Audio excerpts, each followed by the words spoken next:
The Peace of Rueil, signed the 11th of March 1649, signalled an end to the opening episodes of the Fronde, France's civil war. After little blood had been shed, the articles ended all hostilities and declared all avenues of trade reopened. The settlement was promulgated in the name of the child King Louis XIV through his mother Anne of Austria, the Queen Regent.Cardinal Mazarin. The true power of the court party was not mentioned in the text, though he was a signatory, as was the Grand Condé, who had been recruited by the court party to overcome the resistance of Paris. Negotiations and terms. The Parliament of Paris was directed to report to Saint-Germain-en-Laye, where the king proposed to hold a let.De justice solely to proclaim the agreed-upon articles, after which the Parliament was to return to Paris and carry on as usual, though it was agreed that no further sessions of the Chamber St. Louis would be held during the year. The declarations of the Parliament of July and October 1648, which a historian might consider the opening paper volley of the Fronde, were confirmed, but all the recent general edicts of the Parliament, enacted since the 6th of January, were declared null and void. The king, desiring to give evidence of his affection to the inhabitants of his good city of Paris, declared that he was resolved to return to the capital.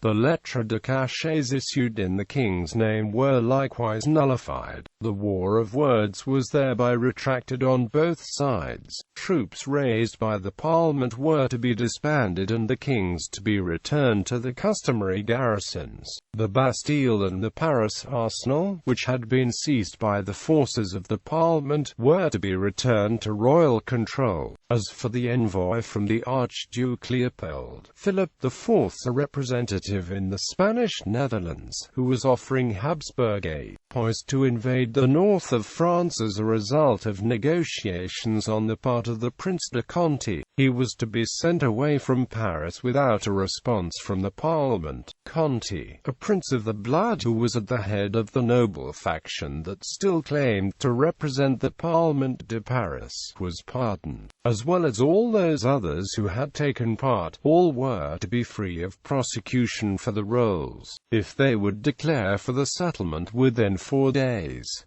A general pardon was issued for all cash taken or property sold during the insurrection. Turning to the pressing royal need for money, which was at the root of the imposed taxes that had been resisted by the Parliament, it was agreed that the king might borrow sums deemed necessarily at denier 12 for the current and following years only. Results: the Parliament of Paris quickly ratified the treaty. Peace lasted to the end of 1649.